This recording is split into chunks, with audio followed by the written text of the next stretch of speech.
people may not know about Dr. Charak, although everybody may know it. So first conference we did with Dr. Charak was in 94. That was 26 years back. And that was on medical astrology. So that was his first, one day was medical astrology, one day was Varshfal. Varshfal was the only book he had written at that time. And so last 26 years I have been discussing astrology with him, and probably in last 40 years I may have met over 1,000 astrologers all over the world, and I think about 80 of them came to Arshavidya. So he is among the best. There is nobody who. So one of my, because this is my hobby, I go and see people. So one of the ministers became enamored with me, that he says, how do we contact you all the time? I said, my guru is here. And he was your colleague. He says, who? And I told him, Dr. Charak. Oh, Charak knows astrology. I said, not only he knows astrology, he is the master of it. So he took the number and without informing me, marched to his home and met him. And he says, he told me everything what you said, because I said, I got it from him. I showed your horoscope to him before I came here. So he says, oh, okay. So he's the person who has been teaching us for the last 26 years, and he's the best. So now he is going to Dr. Charak and getting all the information. And also what happens is, because I go and meet people, so I told very famous person that you are a doctor, he's a doctor, he's from Maulana Azad, you are from Maulana Azad, why don't you talk to each other? He said, no, I want to keep you in between so that I get the information filtered. If it is Dr. Charak, I know he can be sometimes very straight. I said, yeah, but truth is better to know than anything else. But anyway, so this is one of the greatest teacher you are learning from, and he understands the basic like no other. So I have been beneficiary of this knowledge for last 26 years, and maybe next 26 years we will be able to get. I'm not sure about myself. This will be a basic course on medical astrology, and we'll start from the very beginning. We are now used to teaching students here in India also, and we start from the beginning only. So that is where we'll start, and I think we'll also proceed almost in a similar manner as we do it here. So what is medical astrology? Very simple. Medical astrology is that branch of astrology which deals with an understanding of disease and its various aspects. What all medical astrology covers, we'll go into more details later today. Basically, medical astrology deals with everything that concerns a disease, its occurrence, its timing, its course of illness, its complications, its recovery from disease or no recovery from disease, and so on. So all the aspects of medicine, and we apply that astrology to it. That is medical astrology. We don't have a separate medical astrology subject in the ancient classics. So what we have done is that we have picked up astrological principles. We have used our understanding of the medical knowledge, and we have combined the two, and we have formed a sort of a organized, structured teaching system, which we call medical astrology. Now, astrology in India is a way of life. When I say way of life, I mean that common people who are not into astrology, common people who are not literate, they also practice astrology and they also follow astrology. When I say practice astrology, I mean that they are aware of the Muhurta. Muhurta is one of the most common system of astrology which is prevalent all over India. And so they know about Muhurtas. The only thing is they have to go to a Pandit to find out when a particular Muhurta will be, appropriate and when it will take place. Or when, for example, a particular planet will become combust or when it will rise. So they know that there is a significance of the rising and setting of planets, but they have to consult an astrologer. So they know it also, and they practice it because even things like marriage and things, or events related to childbirth and so on, they are all based on astrology. So we have a wide range of people who either know astrology or practice astrology, even without being astrologers themselves.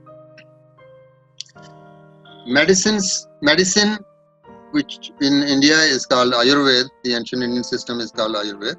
That also is a way of life here, because almost everybody in India knows some home remedies which have a strong Ayurvedic connection, which have a strong basis, and most of us are given to follow that system from the very beginning. Principles of hygiene, principles of people, even lay people, they bathe in the morning and offer their prayers to the sun. So propitiation of grahas is inherent almost all over India. Taking a bath before you go for your puja and things, and even people used to take these days. We don't practice that, but no shoes were allowed, for example, inside the kitchen, and the lady who would cook your food would take a bath before she started cooking food. So all these principles of hygiene were also followed in India, and they have been followed for centuries. And astrology and Ayurveda are the ancient medical system of India. They are inseparable because there are many references to astrological combinations in the medical texts, and there are so many references to disease in the astrological texts. The only trouble is that the language in which these diseases are mentioned, that language we don't clearly know, because we are more used to our modern system of medicine, which we call as allopathy. Although I have my views about allopathy also, which is a very prevalent, scientific, widely accepted system. Again, medical astrology is not a separate subject in the classics, as I told you, and we have just, organized principles of astrology and medicine and integrated them, and we have developed this system to some extent, and a lot more needs to be done in that direction. Now, there are three main medical systems.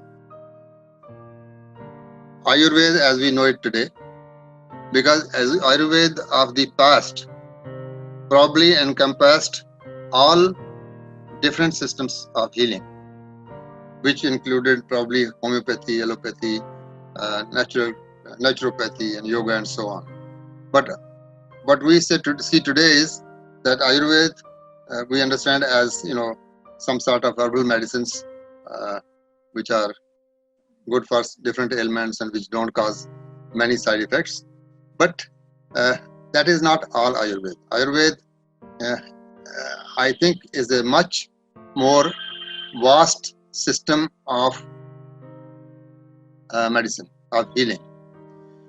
And homeopathy. And I have a habit of narrating stories, and I'll give you a small story here. That sage Vyasa. Today, by the way, is Guru Purnima. It is also known as Vyasa Purnima because Vyasa was a great teacher. He compiled all these Vedas and Puranas and the Mahabharata. And the biggest job that he did, according to him, was that he wrote Mahabharata. In fact, when he wrote Mahabharata, he claimed that this work that he had done would be surpassing any other work that has been done in the past or that would be done in the future. So anything and everything that anybody would have written in the past before him or would write in the future after him, that would not be beyond Mahabharata. That was his claim. But after writing Mahabharata, after doing such a great job, he was not very happy. He was not at peace. And it so happened that sage Narad, he happened to visit him, and he said, "What is the problem? What is the cause of your discomfiture?" And Vyas told him that he had written the Mahabharata. It was a great thing. Nobody had done such a great job. But despite doing that, he felt restless. He was not at peace, and there must be some problem there. So Narada gave him some advice. He said, when a substance in its gross form produces an ailment, doesn't its refined form produce relief of the same ailment? So this he said, and he said that you have written Mahabharata, fine, but that is, there is no, you have mentioned the story of Lord Krishna and whatever he has done, but then you have not shown any devotion or bhakti in Mahabharata. There is no bhakti, there is lack of devotion. So as long as there is no devotion, element of devotion in a writing or a composition, it is very gross. So you have to write something which is refined, which means that which must be full of bhakti, full of devotion. And if you do that, then you will get some relief. So it is said that Vyas understood the problem, and then he wrote the Bhagavad Puran, which is again a story of Lord Krishna and his exploits and everything, but full of devotion to the Lord. And this principle, if you see this carefully, this is a principle of homeopathy. And of course, Narada did not know the term homeopathy at that time. So obviously he was quoting a principle of Ayurveda at that time. So I do have a feeling that all these systems of medicine are, they fall under one big heading, and that is Ayurveda. Ayurveda of the past included surgery also. Today, when we talk of Ayurveda, we don't talk of surgery. But there was a very advanced system of surgery in India.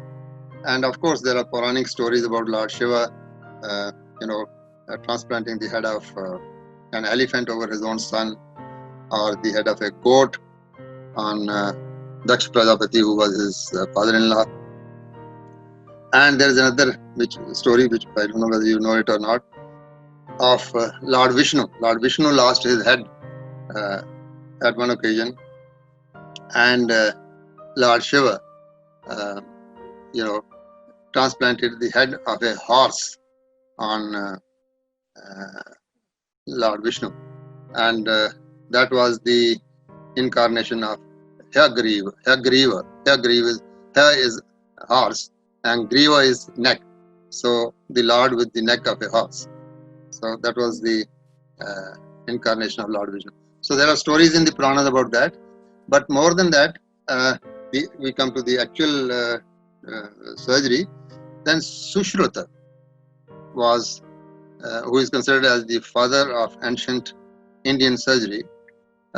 He is known in the West because of the technique of reconstructing the nose. We call it as rhinoplasty, and it's the standard technique of plastic surgery even today, and is known as the Indian method of rhinoplasty or Sushruta's method of rhinoplasty. But that rhinoplasty finds its mention in 2 or 3 shlokas in the magnum opus of Sushruta. So there is a lot more work there pertaining to surgery that Sushruta has done, and we are not going into that detail. But then Ayurveda did have all that and much more than what we are doing in allopathy alone, or what we are doing in homeopathy alone, or what we are doing in what we call as the modern Ayurveda alone. Now we come back to medical astrology, and we have certain problems because medical astrology, despite our efforts, has not progressed as much as we would like it to progress. The reason is that astrology itself is not an easy subject. Medicine is also not a very easy subject, and when you combine both, they don't become any easier. Medical astrology needs an understanding of some basic principles of medicine and some good astrology. And there are very few astrologers who are, very well versed with medicine, and doctors are generally averse to astrology. There are doctors now who are, gradually picking up astrology, and the number of doctors studying astrology is increasing. But they are also not doing the job very seriously, because if they do the job seriously, then we would certainly progress in medical astrology very much. So we need people who are good astrologers and have a reasonable knowledge of basic medicine, and they should do astrology, and then this medical astrology will progress. Another problem which I have written here is that the language of allopathy does not match with ancient astrology or Ayurveda. The problem is that allopathy is one of the most widely accepted system of medicine. It is most scientific. We are very open in discussing the various aspects of astrology, of allopathy, and whatever progress is made, that is shared all over the world. We don't have that sort of system in Ayurveda and astrology. And then the language of Ayurveda is something that we need to understand, because that involves things like Vata, Pitta and Kapha and so on, which have to have, we have to find their equivalent meanings in allopathy before we can intertranslate allopathy and Ayurveda. And I think if we do that, that will be a great service to mankind, because other than Muhurt, I think medical astrology is only the other branch of astrology which can be very useful to the society, to the individual, and to everybody. We also need to realize that every system has its limitations. We cannot treat every disease by allopathy. We know that there are certain diseases which can be better treated by homeopathy than by allopathy, and there are things which can be dealt with more efficiently by Ayurveda, and allopathy has either some limitations or some side effects and so on. So I think it is very important that we understand the limitations of each system and treat them all as complementary. And again, what I have written here is that there is a need to intertranslate Ayurveda, allopathy, homeopathy, and medical astrology. And if we can do that, that will be probably the greatest service to mankind. And I think that should be the purpose of astrology also, particularly the purpose of medical astrology. Because if you can't help somebody, then medical astrology becomes, just like any other branch where you predict marriage or professional elevation and so on, but that will happen anyway. So medical astrology gives you some chance of performing your karma in a certain direction, so that you can either mitigate the suffering or eliminate it or modify it. So I think this particular system needs to be developed, and we should all try to venture into that.